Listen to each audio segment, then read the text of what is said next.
Hello दोस्तों, acute respiratory distress syndrome एक ऐसी कंडीशन है जहां लंग्स पूरी तरह से डैमेज हो जाता है, लंग्स में पानी भर जाता है। बिना हार्ट फेलियर के लंग्स में पानी भरने का यानी नॉन कार्डियोजेनिक पल्मोनरी एडिमा का ये सबसे कॉमन और सबसे डेंजरस कारण है जो कि अपने आप में मृत्युदायी भी हो सकता है। आज बात करेंगे कुछ यूजफुल टिप्स के बारे में जो इसको प्रिवेंट करने में, इसकी रोकथाम करने में हमारी मदद है। हमने इसके कारणों के बारे में, इसके मैनेजमेंट के बारे में, इसके ट्रीटमेंट और इसके इश्यूज पर अलग अलग वीडियोस किए हैं। आज बात करेंगे इसके प्रिवेंशन पर। टॉपिक पर जाने से पहले जो लोग हमारे चैनल पर नए हैं उन्हें रिक्वेस्ट करूंगा कि चैनल को सब्सक्राइब करें, वीडियोस को लाइक करें, शेयर करें, फॉलो करें, कमेंट करें, पूरा देखें। टॉपिक इंपॉर्टेंट है, इसे अंत तक देखिएगा। चलिए शुरू करते हैं इंपॉर्टेंट वीडियो।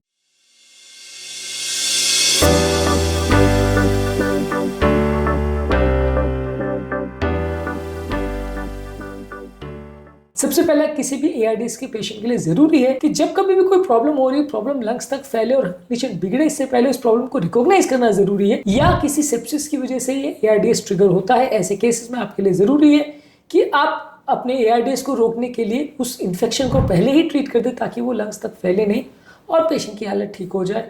इस तरह के केसेस में अगर किसी व्यक्ति को कोई ट्रॉमा हो गया है, कोई चेस्ट इंजरी हुई है, तो वैसे केस में भी प्रॉब्लम, कई बार अगर इंजरी प्रॉपर्ली मॉनिटर्ड और मैनेज नहीं हो तो लंग्स में एआरडीएस हो सकता है, तो उसको अप्रोप्रिएटली मैनेज करिए। कई बार अनकॉन्शियस पेशेंट या सेमी कॉन्शियस पेशेंट में वॉमिटिंग होने से या कुछ थूक या कुछ खाद्य पदार्थ वो निगल लेते हैं, तो इसकी वजह से भी उनकी श्वास की नली में कोई खाद्य पदार्थ चला जाता है, तो वैसे व्यक्ति को भी एआरडीएस हो सकता है। सडन इन्फ्लेमेशन ट्रिगर हो सकता है जिसकी वजह से एआरडीएस आ सकता है। तो ऐसे व्यक्तियों को भी कुछ इस तरह के एस्पिरेशन को पहले से रोकना पड़ेगा। जब कभी कोई पेशेंट अनकॉन्शियस हो तो अलग अलग तरीकों से आपको एस्पिरेशन की प्रॉब्लम को रोकने का प्रयास करना पड़ेगा। इसके अलावा जब कभी कोई पेशेंट वेंटिलेटर पे होता है तो कई बार गलत तरह से वेंटिलेशन करने पर भी एआरडीएस होने का रिस्क बढ़ जाता है। इस तरह के पेशेंट को आप लो टाइडल वॉल्यूम्स पर वेंटिलेट करिए, यानी कि 6 ml पर केजी बॉडी वेट के हिसाब से आप उनको वेंटिलेट करिए। और एआरडीएस जो कि हाई वॉल्यूम पर अगर वेंटिलेट किसी को किया जाता है तो हो सकता है, तो इसको हम इस तरह से प्रिवेंट कर सकते हैं। इसके अलावा पॉजिटिव एंड एक्सपिरेटरी प्रेशर जो है, जो कि लंग्स को कोलैप्स होने से रोकता है, इसको हाई लेवल पर मेंटेन करें। इससे लंग स्टेबिलिटी मेंटेन रहेगा, लंग्स की एल्वियोलाई का कोलैप्स नहीं होगा और एआरडीएस होने का चांस कम हो जाएगा। इसके अलावा पेशेंट के ऑक्सीजन लेवल को और उसकी ओवरऑल कंडीशन को प्रॉपर्ली मॉनिटर करिए। अगर किसी पेशेंट को वेंटिलेटर पर रखा गया तो अक्सर इस तरह के पेशेंट्स में अगर प्रॉपर्ली मॉनिटरिंग ना हो तो हालत बिगड़ सकती है, तो आपको प्रॉपर मॉनिटरिंग की आवश्यकता है। इसके अलावा अगर किसी व्यक्ति को कोई निमोनिया वगैरह है तो उसको प्रॉपर्ली ट्रीट करने की जरूरत है। उसको रोने से पहले या उसकी प्रॉब्लम बिगड़ने से पहले उसको रोकना जरूरी है।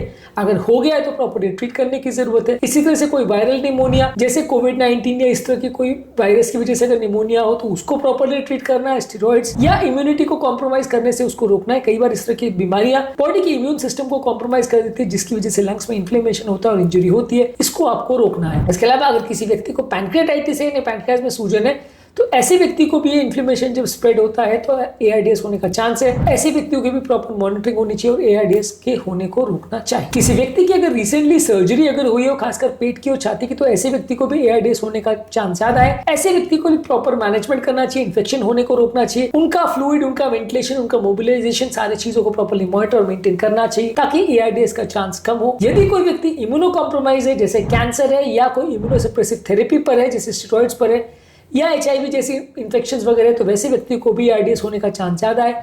ऐसे व्यक्तियों में भी अप्रोप्रिएट केयर और मॉनिटरिंग करने की आवश्यकता है। इसके अलावा अगर कोई व्यक्ति को मोटापा ज्यादा है, मोटे लोग को भी एआरडीएस होने का चांस ज्यादा है।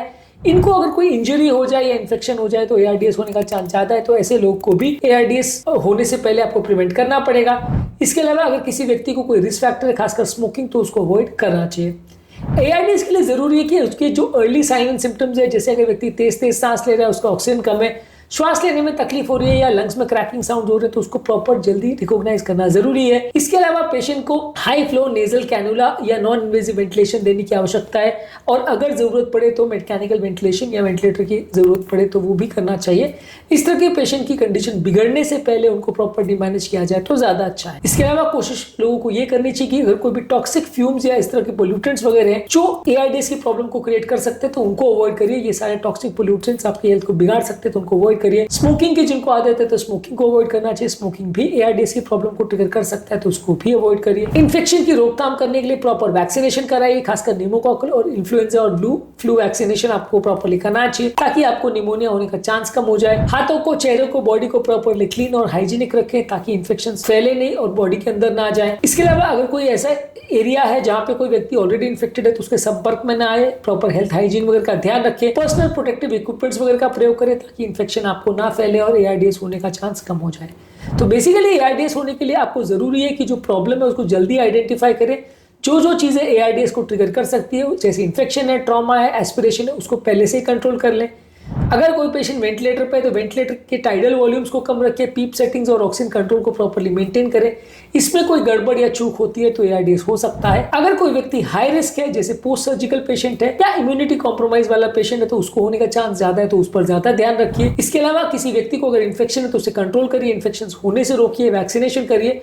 स्मोकिंग और अल्कोहल या इस तरह की कोई आदत है तो उसको रिकॉग्नाइज करिए, उसको प्रॉपर्ली पहले से ट्रीट करिए। और यदि किसी व्यक्ति को ARDS चालू हो गया है तो उसको जल्दी रिकॉग्नाइज करके अप्रोप्रिएट तरह से ट्रीट करिए ताकि वो बढ़े नहीं, सिवियर ARDS में ना पहुंचे और व्यक्ति को जान का खतरा ना हो। आज के टॉपिक में हमने बात करी कि यदि किसी व्यक्ति को ARDS को रोकथाम करना है या उससे बचना है तो क्या क्या चीजें वो कर सकता है, क्या क्या चीजों पर ध्यान देने की आवश्यकता है ताकि इस लाइफ थ्रेटनिंग प्रॉब्लम से या सिचुएशन से वो अपने आप को बचा सके। इसके अलावा ARDS या इस तरह की बीमारियों पर हमने और भी बहुत सारे वीडियोस किए, उनको भी जरूर चेकआउट करें। उम्मीद करूंगा कि आज के टॉपिक में कुछ नई बातें जानने को मिली होगी। जो लोग हमारे चैनल पर नए हैं उन्हें रिक्वेस्ट करूंगा कि चैनल को सब्सक्राइब करें, वीडियोस को लाइक करें, शेयर करें, फॉलो करें, कमेंट करें।